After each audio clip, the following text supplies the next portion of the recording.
The smell of grease and burnt coffee filled the cramped diner as 12-year-old Marcus Chen wiped down tables with practiced efficiency. His grandmother's restaurant, Lucky Star Diner, sat on the edge of New Angeles Spaceport, catching the overflow of travelers who couldn't afford the fancy establishments in the main terminal. The place looked tired, with cracked vinyl seats and flickering neon signs, but it served honest food at honest prices. Marcus had been helping out after school for 2 years now, ever since his parents died in a transport accident. His grandmother, May, worked 16-hour days just to keep the lights on and food on their table. The diner barely broke even most months, surviving on the kindness of regular customers and the occasional tourist looking for authentic Earth cuisine. The bell above the door chimed as Marcus finished cleaning table 6. He looked up to see 3 figures entering, their movements careful and deliberate. At first glance, they appeared human, but something felt off. Their skin had a subtle blue-gray tint, and their eyes held flecks of silver that caught the light strangely. They wore simple civilian clothes that didn't quite fit right, as if purchased hastily from a generic store. The tallest of the 3, a female with short-cropped hair, scanned the restaurant nervously. Her companions flanked her, one checking the windows while the other positioned himself near the door. Military bearing, Marcus realized. He'd seen enough soldiers pass through the diner to recognize the signs. "Welcome to Lucky Star," Marcus called out, grabbing 3 menus. "Sit anywhere you like." The woman gestured to a corner booth with clear sightlines to both the entrance and back exit. As they settled in, Marcus noticed how they kept their hands visible on the table, never reaching for anything quickly. Definitely military, and definitely trying not to look like it. "What can I get you folks?" Marcus approached with the menus, noting how all 3 tensed slightly at his approach. "We," the woman began, her accent unusual, lilting. "We require sustenance. What do you recommend?" Marcus studied their uncertain expressions. They looked hungry, but also lost, like they weren't sure how ordering food worked. "First time on Earth," the woman's eyes widened slightly before she nodded. "Is it so obvious? The way you asked about sustenance instead of food kind of gave it away," Marcus grinned. "Plus, most locals don't sit like they're expecting trouble." "You guys military?" The 3 exchanged glances. The woman sighed. "We were. Our situation is complicated." "Aren't they all?" Marcus said philosophically, far too wise for his 12 years. "Look, I don't know what's going on, but you look like you haven't eaten in a while. My recommendation? The house special. Grandma May's meatloaf with mashed potatoes and green beans. Comes with soup and bread. It's filling, and it's good. The woman hesitated. "We lack sufficient currency for." "Don't worry about it," Marcus interrupted. "First meals on the house for off-world visitors." Grandma's rule. Grandma's rule. That wasn't actually a rule, but Marcus knew his grandmother wouldn't mind. She'd fed plenty of hungry people over the years, often at a loss. The relief on their faces was immediate and profound. "You would do this? For strangers?" "You're not strangers anymore," Marcus said simply. "You're customers. 3 house specials coming up." As Marcus headed to the kitchen, he heard the woman say something in a language that sounded like wind chimes mixed with static. Her companions responded in the same tongue, their voices filled with emotion he couldn't identify. In the kitchen, his grandmother looked up from the stove. "New customers?" "Yeah. And they look like they really need a good meal," Marcus said, relaying the order. Mei Chen had survived the resource wars of the 2082nd and the first contact riots of 2095. She'd learned to read people, and more importantly, she'd learned that kindness was sometimes the only thing standing between civilization and chaos. "Make sure their drinks stay filled," she said, ladling extra portions onto the plates. "And add some of those dinner rolls I made this morning." Marcus delivered the food and watched as the 3 aliens, because he was now certain that's what they were, ate with the careful desperation of people who hadn't known when their next meal would come. They savored every bite, occasionally pausing to exchange words in their musical language. As the dinner rush approached, more customers filtered in. The 3 aliens grew increasingly tense. particularly when a group of off-duty dock workers took a nearby table. Their laughter was loud, their conversation peppered with the casual xenophobia that had become common since the trade disputes began. "I'm telling you, these alien bastards are taking our jobs," one worker declared. "They work for half wages and don't complain about safety regulations." Marcus saw the alien woman's knuckles whiten as she gripped her fork. Her companions leaned forward slightly, ready to move.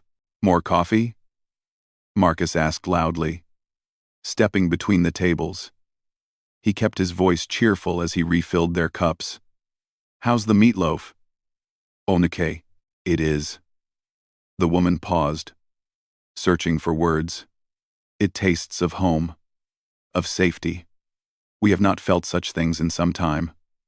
"Glad to hear it," Marcus said, then lowered his voice.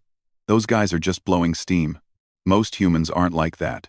"You have faith in your species," one of the male aliens observed quietly.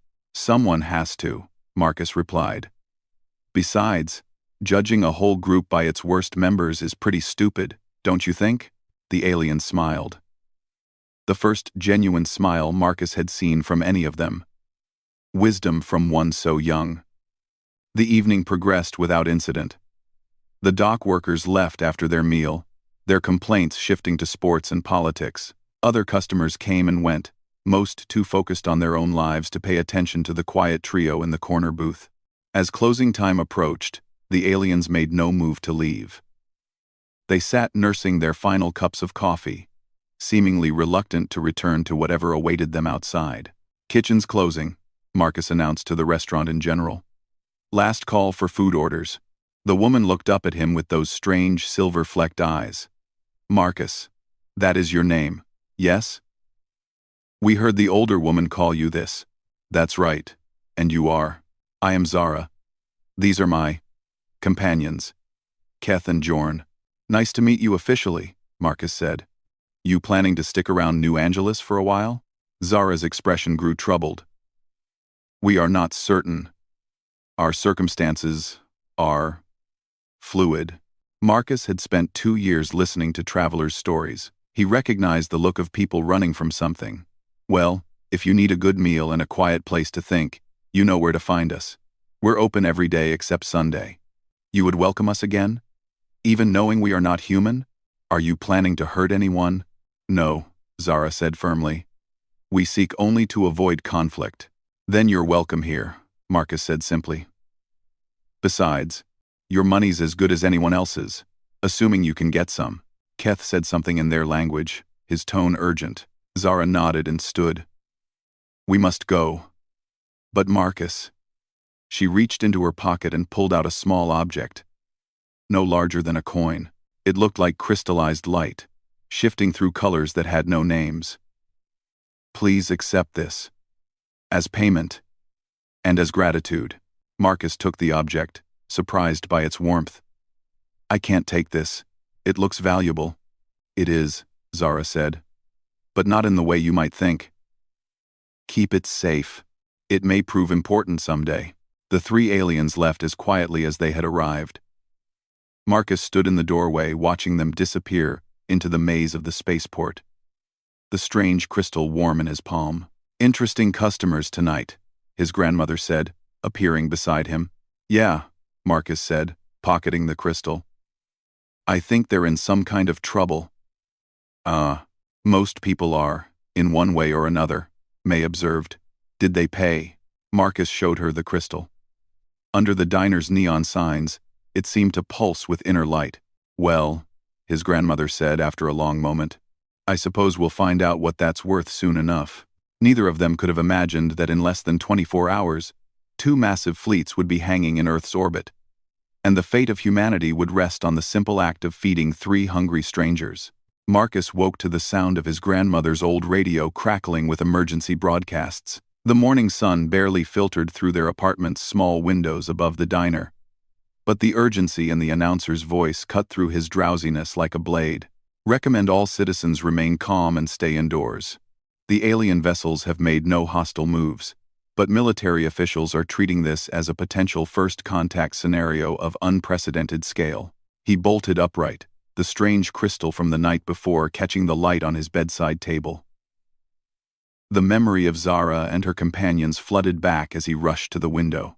In the distance, beyond the spaceport's towering structures, two massive shapes hung in the sky like impossible mountains. Even from miles away, their size was overwhelming. "Grandma," Marcus called out, pulling on his clothes. "In the kitchen," May replied, her voice unusually tight. "Come see this."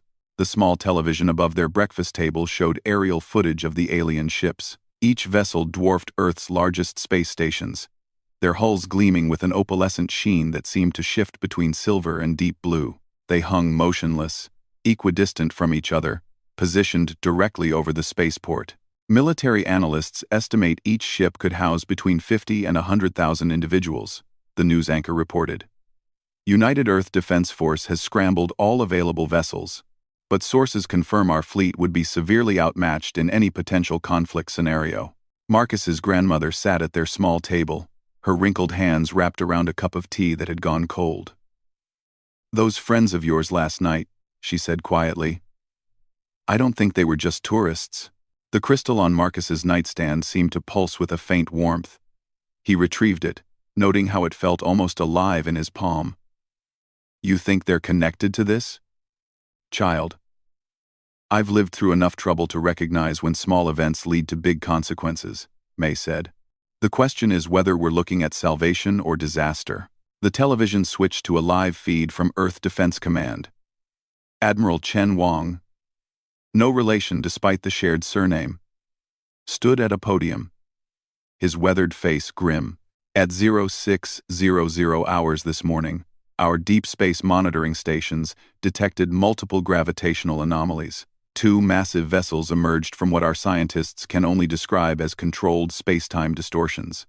They have positioned themselves in geosynchronous orbit directly above New Angeles spaceport." A reporter's voice cut in. "Have they attempted communication?" "They have not responded to any of our signals," Admiral Wang replied. "However, we have detected scanning beams emanating from both vessels. We believe they are conducting detailed surveys of the spaceport facility and surrounding area." Marcus felt a chill run down his spine. The spaceport. Their diner sat right on its edge. "Sir," another reporter called out, "are we looking at an invasion?" "At this time, we cannot determine their intentions. Both ships appear to be maintaining a defensive posture, but their weapons capabilities are beyond our current understanding. Citizens in the New Angeles metropolitan area are advised to remain indoors and await further instructions." The broadcast continued, but Marcus was no longer listening. The crystal in his hand had grown noticeably warmer, and he could swear he saw light pulsing within its depths in rhythm with his heartbeat. A sharp knock at their back door interrupted his thoughts. May tensed. "We're not opening today," she called out. "Please," came a familiar voice. "It is Zara. We must speak with Marcus." Marcus and his grandmother exchanged glances. After a moment, May nodded. Marcus unlocked the door to find Zara standing alone in the alley, her civilian clothes replaced by what could only be described as armor. It appeared to be made of the same opalescent material as the ships overhead, form-fitting and seamlessly integrated. Her face was drawn with exhaustion and something that looked like fear. "You came back," Marcus said, stepping aside to let her in. "I had to," Zara replied, glancing nervously at the sky. "You are in danger. All of Earth is in danger, but you most of all." "The ship's up there," May said. Not really asking, Zara nodded grimly. "My people. The Kithara. And our enemies, the Vorthok. They have found us." Marcus held up the crystal. "This has something to do with it, doesn't it?" Zara's eyes widened when she saw the device. "You kept it safe. That is unexpected. Most species would have attempted to analyze or exploit it by now." "What is it?" Marcus asked. "A beacon," Zara said quietly. "One of the last remaining. It marks you as a protector of refugees under our most sacred laws. By accepting it, you have claimed sanctuary rights, not just for us, but for your entire world. I don't understand, May interjected. What refugees? What sanctuary? Zara moved to their window, gazing up at the ships. My people and the Vorthok have been at war for 7 centuries. We are evenly matched in technology. But they exceed us in ruthlessness. When they conquered our homeworld, survivors scattered across the galaxy. The war has followed us everywhere. She turned back to face them. Keth, Yorn and I are part of the last free Cathera fleet. We came to Earth seeking supplies and shelter. Nothing more. We have strict protocols. No contact with primitive species. No involvement in local affairs. But then we fed you, Marcus said, understanding dawning. More than that, Zara said intensely. You showed us kindness without expectation of reward. You defended us against the hostility of your own kind. And when I gave you the beacon, you accepted it without question. In our culture, this creates a bond that cannot be broken. The crystal in Marcus's hand pulsed brighter. What kind of bond? You are now marked as our protector. More importantly, Earth is now marked as our sanctuary world. Under Cathara law, any planet that shelters our refugees becomes sacred ground. It cannot be attacked or conquered by any power that recognizes our authority. And the Vorthak? May asked, though she seemed to already know the answer. Do not recognize our authority, Zara confirmed. They view sanctuary worlds as legitimate military targets. They will destroy Earth to eliminate our presence here. Marcus felt the weight of responsibility settle on his shoulders like a physical burden. So because I gave you guys dinner, the entire planet is about to become a battleground? Not necessarily, Zara said. There is another possibility. If Earth's representatives formally accept the role of protectors, both fleets will be bound by ancient laws that predate our conflict. The Vorthak will be forced to withdraw. And if we refuse? Zara's silence was answer enough. The sound of aircraft approaching drew their attention. Through the window, they could see military helicopters circling the area, their searchlights sweeping across buildings. In the distance, ground vehicles were establishing some kind of perimeter. They're looking for you, Marcus realized. Yes. The beacon's activation was detected by both fleets simultaneously. They know someone on Earth has accepted sanctuary rights. The question is, whether your leaders will honor what you've begun. May stood up, her aged frame somehow commanding. What exactly does being protectors involve? You would provide safe harbor for Cathara refugees. In return, we would share technology and knowledge. Your species would advance centuries in decades. But you would also become permanent enemies of the Vorthak and their allies. Marcus looked at the crystal in his hand, then at his grandmother. What do you think? Mei Chen had survived wars, economic collapse, and the chaos of first contact with other species. She'd built a life from nothing and raised a grandson while keeping a failing business alive through sheer determination. Now she faced a decision that would affect every human being alive. I think, she said slowly, that when someone asks you for help, you help them. Everything else is just details. Zara's relief was visible. Your leaders may not agree. Then we'll have to convince them, Marcus said, surprising himself with his certainty. But first, we need to get you to whoever makes these decisions. That would be Admiral Wong and the Earth Defense Council, Zara said. They are currently in emergency session at the Spaceport Command Center, which is exactly where they'll expect you to go, May pointed out. Marcus, get the van. We're taking the service roads. As they prepared to leave, Marcus caught sight of the news broadcast one more time. The camera had zoomed in on one of the ships, revealing details that hadn't been visible before. Weapons, ports, scanning arrays, and what looked disturbingly like deployment bays for smaller craft. Zara, he asked quietly, how long do we have before this gets decided one way or the other? She checked a device on her wrist, its display showing symbols that seemed to shift and flow. The ritual combat begins at sunset if no resolution is reached. After that, both fleets will consider Earth a contested zone. Marcus looked at the clock on their wall. It was just past 9 in the morning. Then we'd better hurry, he said. pocketing the crystal that had somehow made a 12-year-old boy the most important person on Earth. The service road to the spaceport command center wound through industrial sectors most citizens never saw. Marcus drove his grandmother's ancient delivery van with the careful precision of someone who'd been helping with supply runs since he was 10. Beside him, Zara monitored her wrist device while explaining the finer points of interstellar refugee law. "Your planet now sits at the center of a legal paradox," she said, her voice tight with worry. "By accepting the beacon, you've invoked protections that span dozens of star systems. But the Vorthak have already committed forces to hunting us down. They cannot simply withdraw without losing face before their entire military hierarchy. So we're stuck between alien politics and alien honor codes," May observed from the passenger seat. "Wonderful." Marcus navigated around a roadblock, taking a detour through the cargo handling district. Military vehicles filled the main routes, but his years of food deliveries had taught him every back way into the spaceport facility. There, Zara pointed to a massive communications array bristling with dishes and transmitters. "The command center."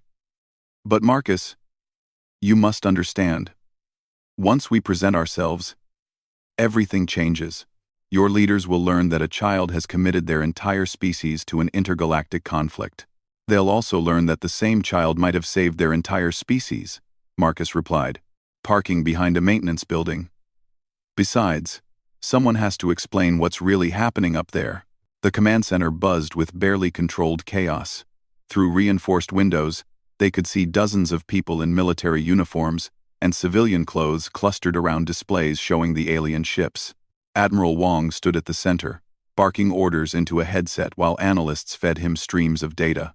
Getting inside proved easier than expected. The security guards were focused on preventing people from leaving the building, not entering it. Marcus simply walked up to the main desk and announced, "We're here to see Admiral Wong about the aliens." The desk sergeant looked at the trio. A 12-year-old boy, an elderly Chinese woman, and what appeared to be a young woman in unusual clothing, and shook his head. "Kid, this is a military facility during a crisis. You need to tell the Admiral that we have the beacon," Marcus interrupted, pulling out the crystal.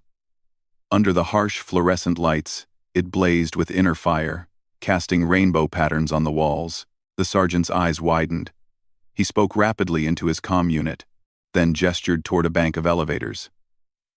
15th floor. They're expecting you." The ride up felt endless. Marcus watched the floors tick by, while his stomach churned with nervous energy. Everything he'd ever known was about to change, and it had started because he'd felt sorry for 3 hungry strangers. The elevator doors opened to reveal Admiral Wong himself, flanked by a woman in a general's uniform and a man in an expensive civilian suit, who screamed, "Government official." All 3 stared at Marcus with expressions ranging from confusion to disbelief. "You're the beacon holder?" Admiral Wong asked. "Yes, sir," Marcus replied, stepping forward. "This is my grandmother, Mei Chen, and this is Zara. She's one of the refugees I helped last night." The general stepped forward, her hand resting on her sidearm. "Ma'am, we're going to need you to identify yourself and explain exactly what's happening here." Zara raised her hand slowly, allowing her natural appearance to show through whatever technology had been disguising her. Her skin took on its natural blue-gray hue. Her eyes blazed with silver light, and strange symbols appeared along her temples. "I am Zara, of the Kithara Remnant Fleet. I claim sanctuary rights under the Ancient Accords, as granted by Marcus Chen of Earth." The civilian official stepped forward. "I'm Undersecretary Morrison, Department of Interplanetary Affairs. Can you explain why 2 massive fleets are sitting in our orbit? Because this child," Zara indicated Marcus, "has done something no human has ever done before. He has voluntarily accepted responsibility for protecting refugees from a galactic war." Admiral Wong looked at the crystal in Marcus's hand. "And that thing makes it official?" "More than official," Zara said. "It makes it sacred law among dozens of civilizations. Earth is now a sanctuary world. The Kithara fleet above will defend it to the last ship, but the Vorthak fleet will attempt to destroy it for the same reason. Unless," General Harrison prompted. Unless your species formally accepts the role of protectors, Zara explained. The ritual is simple, but binding. Your leader must publicly declare Earth's willingness to shelter those fleeing persecution, regardless of species or origin. Undersecretary Morrison frowned. And in return, we share our technology, our knowledge, our resources. Earth advances beyond your current understanding. But you also inherit our enemies. Admiral Wong checked his watch. How long do we have to decide? 2 hours until sunset, Zara replied. If no formal declaration is made by then, both fleets will consider Earth a contested zone. The battle will be fought in your skies, over your cities. The adults exchanged glances filled with the weight of species-defining decisions. Marcus felt the crystal grow warm in his hand and suddenly stepped forward. Can I say something? The general started to object, but Admiral Wong held up a hand. Go ahead, son. Last night, 3 hungry people walked into my grandmother's diner, Marcus began. I didn't know they were aliens. I didn't know about galactic wars or refugee law or any of that. I just knew they needed help, and we had food. He held up the crystal. This thing doesn't represent some cosmic responsibility that got dumped on us by accident. It represents a choice. The same choice humans make every day, whether to help someone who needs it or turn away, because it's not our problem. Admiral Wong leaned forward. You understand what you're asking us to do? You're asking us to take sides in a war that's been going on for centuries. No, sir, Marcus replied. I'm asking you to take the side we've always been on. The side of people who need help. Look and eyes. General Harrison shook her head. You're 12 years old. You can't possibly understand the implications. I understand that there are good people up there who are going to die if we don't help them, Marcus interrupted. And I understand that there are bad people up there who will kill innocent humans just to get to them. Seems like a pretty easy choice to me. A communications officer burst through the conference room doors. Sir, we're receiving transmissions from both fleets. The Vorthak are demanding we surrender the refugees immediately. The Kithara are requesting permission to establish formal diplomatic contact. And if we refuse both, Undersecretary Morrison asked, then the shooting starts in 2 hours, and Earth becomes collateral damage. Zara checked her device again. There is another factor you should consider. The Kithara fleet above is not our full strength. It is a single battle group, escorting refugee ships. If Earth accepts sanctuary status, the location of this world will be transmitted to our remaining fleets across the galaxy. How many ships are we talking about? Admiral Wong asked. Perhaps 50,000 vessels, 2 billion refugees, all seeking a new home. The room fell silent. Morrison mopped his forehead with a handkerchief. You're talking about the largest immigration event in human history. I'm talking about the greatest opportunity in human history, Marcus countered. Think about what we could learn. Think about what we could become. Admiral Wong walked to the window, staring up at the ships hanging in Earth's sky. And if we say no, then the Vorthak will bombard Earth from orbit to eliminate any possibility of Kithara survival, Zara said quietly. They view mercy as weakness and sanctuary as treason. Marcus joined the Admiral at the window. Below them, the spaceport continued its normal operations, unaware that every human life hung in the balance. Sir, my grandmother taught me that kindness isn't about whether you get something back. It's about whether you can live with yourself afterward. The Admiral was quiet for a long moment. Then he turned to face the room. Get me a direct line to the President. And patch me through to every news network on the planet. Sir, General Harrison asked, if we're going to make a decision that affects every human alive, then every human alive deserves to hear it directly. As the communications team scrambled to establish connections, Marcus felt the crystal pulse in his hand one final time. Through the window, both alien fleets hung motionless against the afternoon sky, awaiting an answer that would reshape the galaxy. 20 minutes later, Admiral Wong stood before cameras broadcasting to every corner of Earth. My fellow humans, he began. Today, we face a choice that will define not just our future, but our character as a species. Marcus watched from the side of the room as the Admiral explained the situation in clear, simple terms. No politics, no military jargon, just the facts of what faced them and what their options were. We have been asked to provide sanctuary for refugees fleeing a galactic war, Admiral Wong continued. This decision comes with both tremendous opportunities and serious risks. But it also comes with a question each of us must answer individually. What kind of people are we? The crystal in Marcus's hand had gone dark, its purpose fulfilled. But as the Admiral spoke about humanity's tradition of welcoming those in need, about the potential for advancement and growth, about choosing hope over fear, Marcus felt something else warming in his chest. Pride. In his species. In their capacity for doing the right thing. Even when it was dangerous. Therefore, Admiral Wong concluded, by the authority granted to me by the United Earth Government, I formally declare Earth to be a sanctuary world, open to all who flee persecution and seek peace. We make this declaration not out of obligation, but out of choice, because it is who we are. Above them, the Kythara fleet's lights began to pulse in patterns that looked almost like celebration. The Vorthak ships held position for several long minutes, then began the slow process of withdrawing from Earth's orbit. They're actually leaving, General Harrison breathed. Zara smiled. The first genuinely happy expression Marcus had seen from her. Honor compels them to. Earth is now protected by laws older than either of our civilizations. As night fell over New Angeles, Marcus stood with his grandmother on the roof of their diner, watching the first refugee ships descend toward designated landing zones.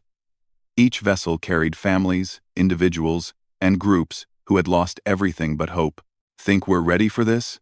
May asked, watching the lights in the sky.